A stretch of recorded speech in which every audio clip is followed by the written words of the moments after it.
BNP কত বড় ভুল করে কোন পথে যাচ্ছে হাতে কলমে প্র্যাকটিক্যালি দেখিয়ে দিলেন শায়েখে চরমনাই মুফতি ফয়জুল করিম।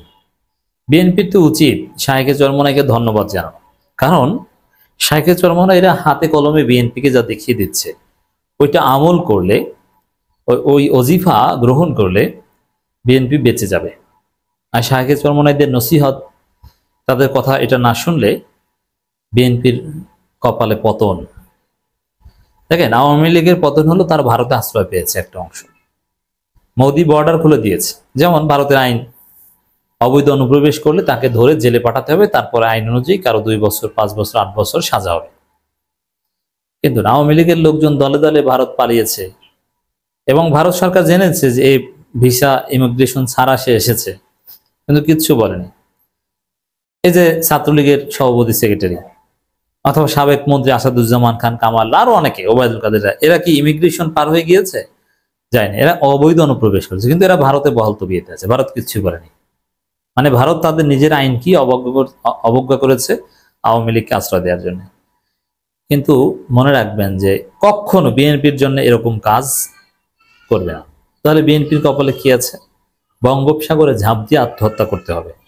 ভারতের বর্ডারের দিকে দৌড় দিলে কাজ হবে না, কাঁটা তারে শরীর ছিঁড়ে যাবে। এই পরিস্থিতি থেকে যদি বাঁচতে হয়, তাহলে এই শায়েখে চরমনাই সহ যে আলেম ওলামারা বিএনপিকে যে নসিহত করে, চোখে আঙুল দিয়ে তাদের যে ত্রুটিগুলো দেখিয়ে দেয়, এটা সংশোধন করা উচিত। শায়েখে চরমনাই স্পষ্টভাবে বলেছেন, আওয়ামী লীগের পথ ধরেই হাঁটছে বিএনপি, মুফতি ফয়জুল করিম। কিভাবে? আওয়ামী লীগ প্রতিপক্ষকে রাজাকার বলতো, এরা রাজাকার বলে। আওয়ামী লীগ প্রতিপক্ষকে পাকিস্তানপন্থী বলতো, পাকিস্তান পিন্ডি পাঠিয়ে দেওয়ার কথা বলতো, এরা ওইটা বলে। আওয়ামী লীগ ধর্ম নিয়ে রাজনীতি করতো, মাঝে মাঝে টুপি টাপি মাথায় দিয়ে হুজুরদের কাছে যেত, বলতো যে আমরা কোরআন সুন্নাহ বিরোধী আইন করব না। বিএনপিও সেম কাজ করছে। আরে ভাই, আপনার রাজনীতিটাই তো কোরআন সুন্নাহ বিরোধী, আপনি আইন করবেন না মানে? আপনার এই দুনিয়াবি রাজনীতি, এটা আছে কোরআন সুন্নাহয়? আল্লাহর কাছে দিন তো একটা, ইন্নাদ-দীন ইনদাল্লাহিল ইসলাম, আল্লাহর কাছে ধর্ম একটা, অন্য কোনো কিছু ধর্মই নয়, জীবন ব্যবস্থা একটা। তা আপনার সুদী অর্থনীতি, এটা কি কোরআন সুন্নাহ বিরোধী নয়? বিএনপির অর্থনীতি কি? সুদ ভিত্তিক অর্থনীতি, পুঁজিবাদী অর্থনীতি, free market economy, Lay's fair. এটা কি, এটা কি আছে কোরআন সুন্নাহয়? আওয়ামী লীগের মতো বাটপারি করছে সব জায়গায়, এবং চাঁদাবাজি, প্রতিপক্ষকে হত্যা, এবং নিজেদের মধ্যে অন্তর্কন্দলে কামড়া কামড়ি, এবং নিজেদেরকে বাঙালি বলা, তুমি কে আমি কে, বাঙালি বাঙালি, সে কে সে কে, রাজাকার রাজাকার, কোনো পার্থক্য নেই আওয়ামী লীগের সাথে। এবং আলেম ওলামা, মসজিদের ইমাম এদেরকে থ্রেট দিচ্ছে। মসজিদের ইমাম সব চেঞ্জ করে দেওয়ার কথা বলছে। পাবনায় এক বিএনপি নেতা হাবিবুর রহমান হাবিব বলেছে, সব যে অমুক এলাকায় অমুক দলের কোনো ইমাম, খতিব, ইমাম, মুয়াজ্জিন থাকতে পারবে না। এর মানে ক্ষমতা আসার আগে মসজিদ মাদ্রাসায় হাত দিয়েছে। আওয়ামী লীগের পথে হাঁটছেন, আওয়ামী লীগের চাইতে জঘন্য হচ্ছে। এটা শায়েখে চরমনাই হাতে কলমে দেখিয়ে দিচ্ছে। এটা সংশোধন না করলে বিএনপির কপালে, ওই যে বললাম যে বঙ্গোপসাগরে ঝাঁপ দেওয়া ছাড়া অন্য কোনো উপায় থাকবে না। ইসলামী আন্দোলনের সিনিয়র নায়েবে আমির ও শায়েখে চরমনাই মুফতি সৈয়দ ফয়জুল করিম বলেছেন, বিএনপির প্রতিষ্ঠাতা শহীদ প্রেসিডেন্ট জিয়াউর রহমানের আদর্শ বর্তমান হচ্ছে মূল কথা। যেমন জিয়াউর রহমান ছিল ভারতের আধিপত্যবাদের বিরুদ্ধে সোচ্চার, আর বর্তমান বিএনপি হচ্ছে ভারতের কোলে ওঠা দল। জিয়াউর রহমান রাজাকারদের প্রধানমন্ত্রী, প্রেসিডেন্ট বানিয়েছেন, আর বর্তমান বিএনপি যে রাজাকার না, যার জন্ম 72 সালের পর, তাকেও রাজাকার ট্যাগ দেয়। সালাউদ্দিন কাদের চৌধুরী প্রিয় লোক, জিয়াউর রহমানের খুব প্রিয় লোক ছিল সালাউদ্দিন কাদের চৌধুরী, তার বাবা ফজলুল কাদের চৌধুরী। আর সালাউদ্দিন কাদের চৌধুরীকে শহীদ বলতে রাজি না বর্তমান বিএনপি, বলে মরহুম সালাউদ্দিন কাদের চৌধুরী। আপনারা দেখেছেন অলরেডি। জিয়াউর রহমান আদর্শের উপর কিভাবে প্রতিষ্ঠিত হল? কোনো মিল নেই। জিয়াউর রহমান আলেম ওলামাদের সম্মান করতেন, আর আলেম ওলামাদেরকে বলে মিথ্যা বলে নেশা খায় পীর সাহেব চরমনাই,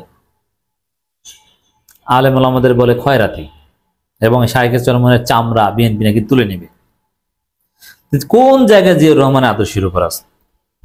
আপনি জাস্ট রাজাকার মুক্তিযুদ্ধ এই ইস্যুতে ধরেন জিয়াউর রহমানের আদর্শের সাথে কোনো মিল আছে বিএনপির? কোনো মিল নেই।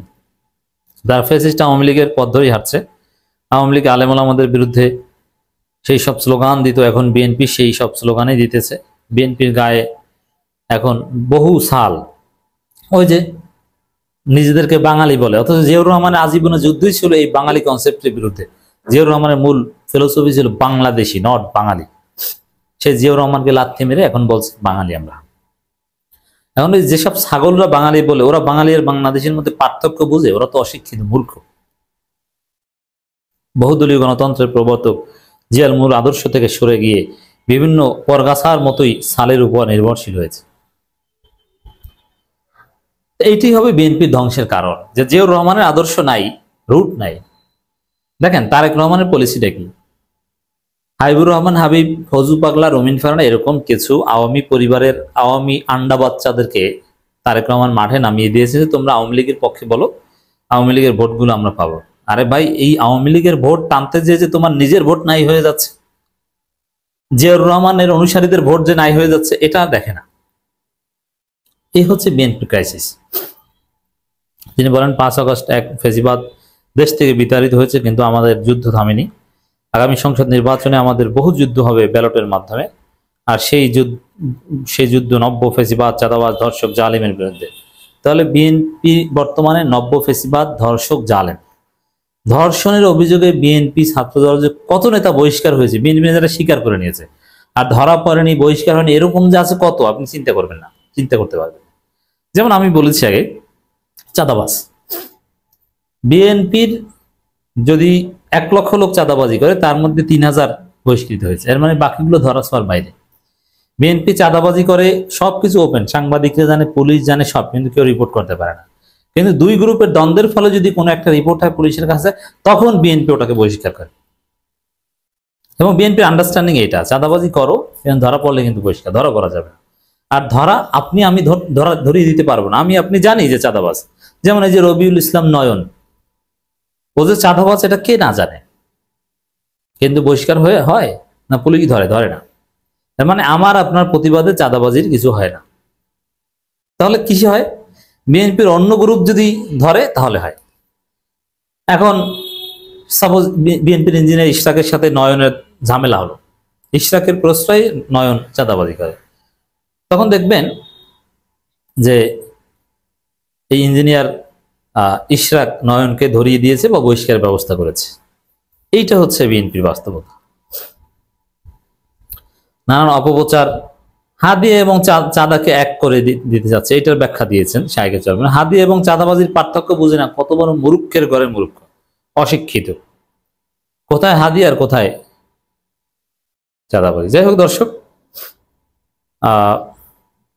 শায়েখে চরমনাই যে প্রোগ্রাম করেছেন সেখানে জামায়াতের নেতারাও ছিলেন উপস্থিত, যেখানে বক্তব্য দিয়েছেন। শায়েখে চরমনাই হাতে কলমে প্র্যাকটিক্যালি বিএনপিকে ধরিয়ে দিচ্ছেন যে তোমরা ধ্বংসের পথে যাচ্ছ।